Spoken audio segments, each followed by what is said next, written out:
mana ada kemauan, ya di situ pasti ada jalan.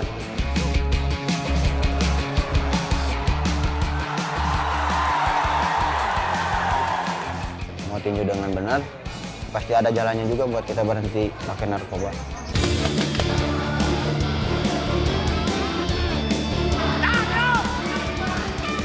Lama-lama mereka juga nagih, tapi bukan lagi kembali nagih narkobanya, tapi nagih latihannya.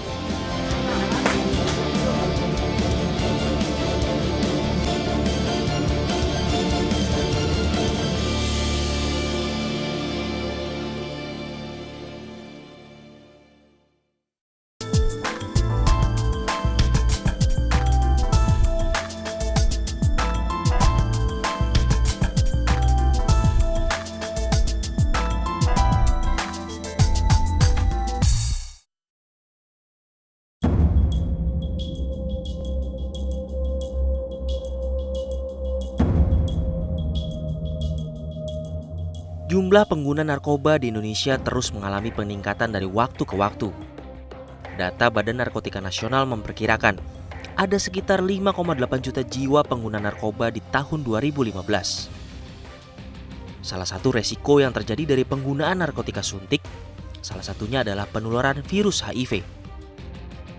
Hingga saat ini diperkirakan ada lebih dari 13.700 orang di Indonesia yang terinfeksi HIV akibat penggunaan narkotika. Sebagian besar dari mantan pengguna narkoba juga orang dengan HIV positif, seringkali hidup dalam lingkaran stigma. Terpapar diskriminasi, juga dikucilkan masyarakat sekitar. Di Kota Bandung, berdiri sebuah lembaga yang bergerak dalam upaya rehabilitasi mantan pengguna narkoba, juga jadi wadah bagi kaum marginal serta mereka yang hidup dengan HIV positif.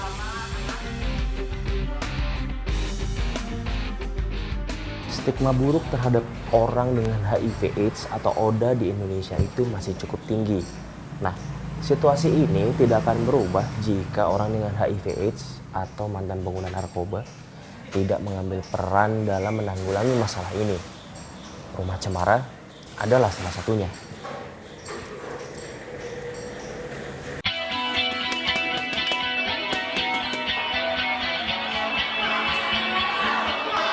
Ginan Kusmayadi, ia adalah salah satu pendiri Rumah Cemara. Banyak orang mungkin tak mengira bila Ginan adalah orang dengan HIV positif. Fisiknya bugar, pembawaannya energik dan hidup penuh semangat.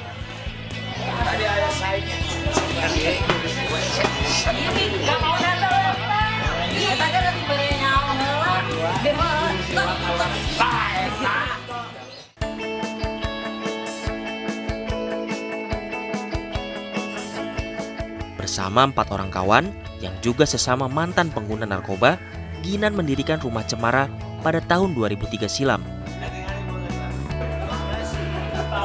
Ya, Rumah Cemara adalah organisasi berbasis komunitas bagi orang dengan HIV/AIDS dan pengguna narkoba untuk bagaimana mereka mampu meningkatkan kualitas hidupnya baik secara fisik, psikis, sosial maupun spiritual.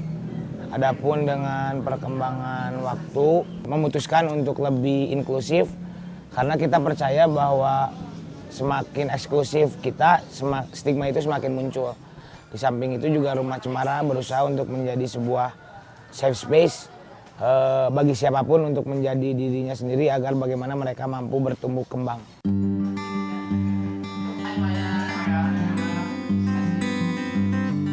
90% staf Rumah Cemara adalah mereka yang punya riwayat pengguna narkoba atau hidup dengan HIV positif.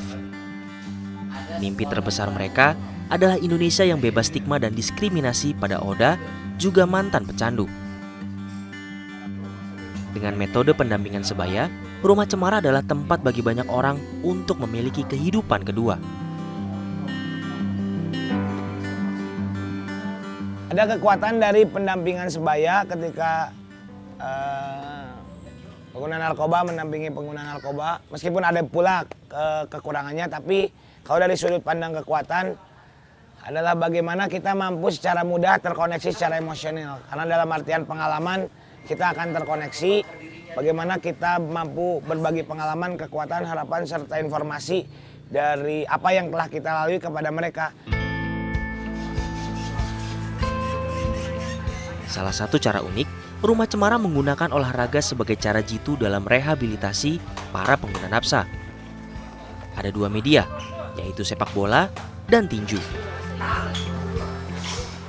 Kalau untuk dalam konteks penggunaan narkoba dan olahraga, sebenarnya itu cukup menjadi substitusi yang ilmiah, memang mampu memenuhi kebutuhan endorfin.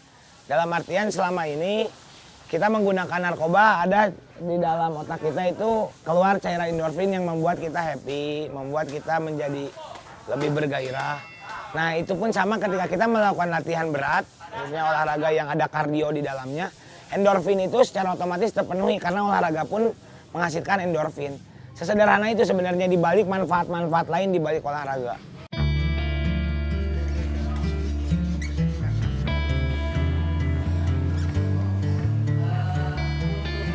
Lewat sepak bola, Rumah Cemara mampu membuktikan Oda dan mantan pengguna nafsa bisa berprestasi hingga kancah internasional.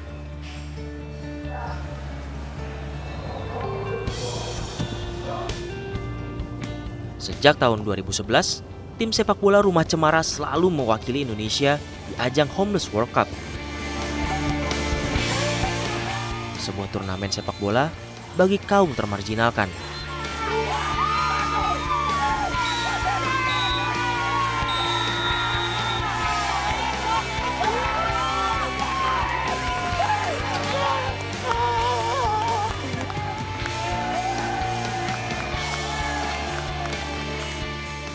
Tahun 2014, Rumah Cemara kembali menggebrak dengan meresmikan sebuah sasana tinju. Tujuannya tetap sama, menguatkan mereka yang dianggap marginal, Oda, juga pengguna narkotika.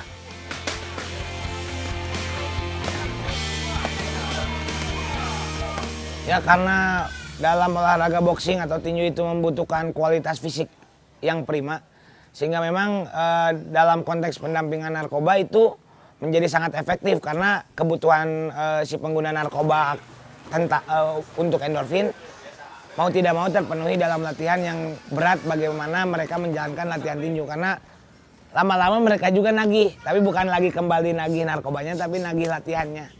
Dan itu secara back practice sudah terbukti bagi teman-teman yang menggunakan mampu berhenti di satu titik atau bahkan mampu mengurangi di satu titik. Itu yang menurut saya perlu diapresiasi.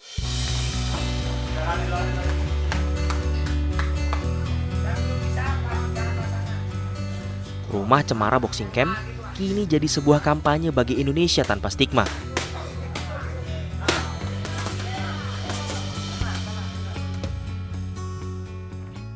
Semua orang dalam hidup mempunyai struggle-nya masing-masing. Tapi stigma di sini adalah bagaimana kita mampu mengeliminir bukan dengan mengubah orang lain, tapi dengan mengubah diri kita sendiri. Nah, Indonesia tanpa stigma digagas agar bagaimana kita mampu mengubah diri kita sendiri, sehingga akhirnya masyarakat secara visual melihat bahwa oh orang yang dulunya seperti itu, seperti ini, mampu berprestasi, mampu berbuat sesuatu untuk hidupnya dan keluarganya. Sehingga stigma itu sedikit demi sedikit akan tereliminasi sendiri. Tak hanya Oda dan pengguna nafsa, Rumah Cemara Boxing Camp juga menyasar banyak remaja agar terhindar dari berbagai pengaruh buruk lingkungan juga paparan narkoba.